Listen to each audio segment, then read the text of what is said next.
പശ്ചിമേഷ്യയുടെ ഉറക്കം കെടുത്തി Iran America സംഘർഷം തീവ്രമാവുകയാണ്.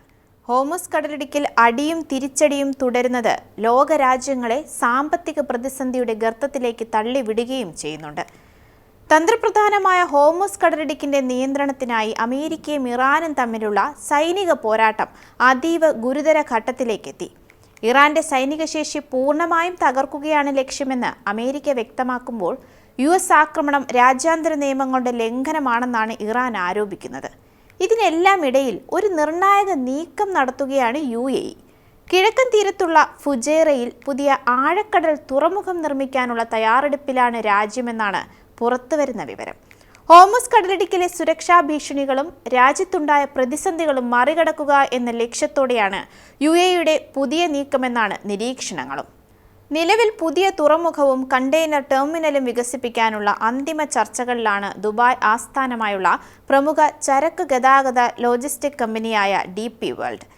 ഈ പദ്ധതി യാഥാർത്ഥ്യമായാൽ ഗൾഫ് മേഖലയിലേക്കുള്ള ചരക്ക് നീക്കത്തിന്റെ ചരിത്രം തന്നെ മാറിമറിയുമെന്നാണ് പ്രതീക്ഷിക്കുന്നത്.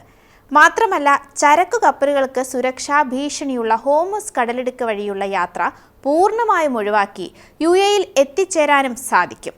എന്താണ് പുതിയ ഫുജൈറ തുറമുഖ പദ്ധതി? പുതിയ തുറമുഖം എങ്ങനെ ഇന്ത്യക്കും ആശ്വാസമാകും? നമുക്ക് വ്യക്തമായി പരിശോധിക്കാം. ഞാൻ അമ്മു. ഹോർമുസ് കടലിടുക്കിന് പുറത്ത് ഒമാൻ ഉൾക്കടലിനോട് ചേർന്നാണ് ഫുജൈറ സ്ഥിതി ചെയ്യുന്നത്. പുതിയ പദ്ധതി വരുന്നതോടെ ഇന്ത്യൻ മഹാസമുദ്രത്തിൽ നിന്നെത്തുന്ന കപ്പലുകൾക്ക് ഹോർമുസ് കടലിടുക്കിലേക്ക് കടക്കാതെ തന്നെ ഫുജൈറയിൽ ചരക്കുകൾ ഇറക്കാൻ സാധിക്കും.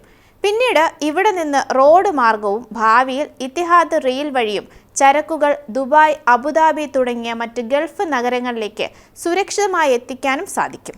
ദശലക്ഷം ഡോളർ ചെലവ് പ്രതീക്ഷിക്കുന്ന ഈ പുതിയ പദ്ധതി 18 മാസത്തിനുള്ളിൽ പ്രവർത്തന സജ്ജമാക്കാൻ കഴിയുമെന്നാണ് DP വേൾഡിന്റെ കണക്കുകൂട്ടലുകൾ. എന്നാൽ ഇത് നിലവിലെ ജബൽ അലി തുറമുഖത്തിന് പകരമല്ല എന്നും അടിയന്തര സാഹചര്യങ്ങളെ പ്രതിരോധിക്കാനുള്ള ബദൽ മാർഗം മാത്രമാണെന്നും അധികൃതർ വ്യക്തമാക്കുന്നുമുണ്ട്. പുതിയ തുറമുഖത്തിലൂടെ കപ്പൽ ഗതാഗതം കൂടുതൽ കാര്യക്ഷമമാവുകയും പ്രാദേശിക ലോജിസ്റ്റിക്സ് കേന്ദ്രമെന്ന നിലയിൽ UAEയുടെ സ്ഥാനം കൂടുതൽ ശക്തമാവുകയും ചെയ്യുമെന്നാണ് സാമ്പത്തിക വിദഗ്ധരുടെ വിലയിരുത്തലുകളും. ഇവിടെ ചോദ്യമാകുന്ന മറ്റൊരു തുറമുഖമുണ്ട്. അത് ജബൽ അലി തന്നെയാണ്. അതിനെ മറികടക്കാൻ UAE പ്രേരിപ്പിച്ച കാരണങ്ങൾ എന്താണ് എന്നതിനും വ്യക്തമായ ഉത്തരം ഇവിടെ തന്നെയുണ്ട്. പതിറ്റാണ്ടുകളായി UAEയുടെ സാമ്പത്തിക വളർച്ചയുടെ നെടും തൂണാണ് ജബൽ അലി തുറമുഖം. ഇന്ത്യ, ചൈന തുടങ്ങിയ ഏഷ്യൻ രാജ്യങ്ങളിൽ നിന്ന് വരുന്ന ചരക്കുകൾ യൂറോപ്പിലേക്കും ആഫ്രിക്കയിലേക്കും എത്തിക്കുന്ന പ്രധാന കേന്ദ്രവുമാണിത്. എന്നാൽ പേർഷ്യൻ ഗൾഫിനുള്ളിൽ സ്ഥിതി ചെയ്യുന്ന ജബൽ അലിയിലേക്ക് പോകുന്ന എല്ലാ കപ്പലുകളും ഇറാന്റെ അതിർത്തിയോട് ചേർന്നുള്ള ഹോർമുസ് കടലിടുക്കിലൂടെ വേണം കടന്നുപോകാൻ എന്നതാണ് ഇവിടെ പ്രധാന കാര്യം. ഈ ഫെബ്രുവരി 28 ആരംഭിച്ച US ഇറാൻ സംഘർഷങ്ങൾ ജബൽ അലി തുറമുഖം വഴിയുള്ള ചരക്കു കപ്പൽ ഗതാഗതത്തെ പ്രതിസന്ധിയിലാക്കി. തുടർച്ചയായുള്ള ഡ്രോൺ മിസൈൽ ആക്രമണങ്ങൾ കാരണം ഇതുവഴിയുള്ള കപ്പൽ യാത്ര തീർത്തും അപകടകരമായി മാറുകയും ചെയ്തു. ഇതോടെ ജബൽ അലി തുറമുഖത്തെ ചരക്ക് നീക്കം 90 മുതൽ 95% വരെ കുത്തനെ ഇടിഞ്ഞതായാണ് റിപ്പോർട്ടുകൾ പറയുന്നത്. ഇതോടെയാണ് ബദൽ മാർഗം കണ്ടെത്താൻ UAE നിർബന്ധിതരായതും. ഇനി ഇന്ത്യക്ക് എന്ത് നേട്ടം എന്നതിലേക്ക് വരാം.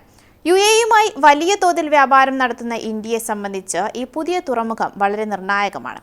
കാരണം പശ്ചിമേഷ്യൻ സംഘർഷത്തെ തുടർന്ന് ഹോർമുസിലടക്കം നിരവധി ഇന്ത്യൻ ചരക്കു കപ്പലുകൾ അപകടത്തിൽപ്പെടുന്നുണ്ട്.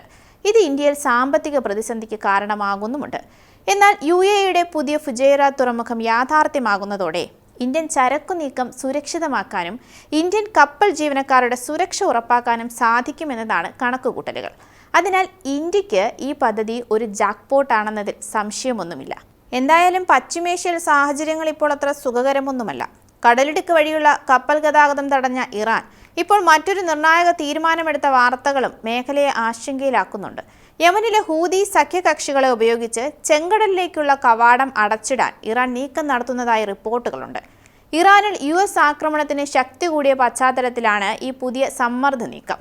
ഇതിനെല്ലാം ഇടയിൽ ലോകരാജ്യങ്ങൾ ബദൽ മാർഗങ്ങൾ വ്യാപകമായി തേടുന്നു എന്നത് നിർണായകം തന്നെയാണ്.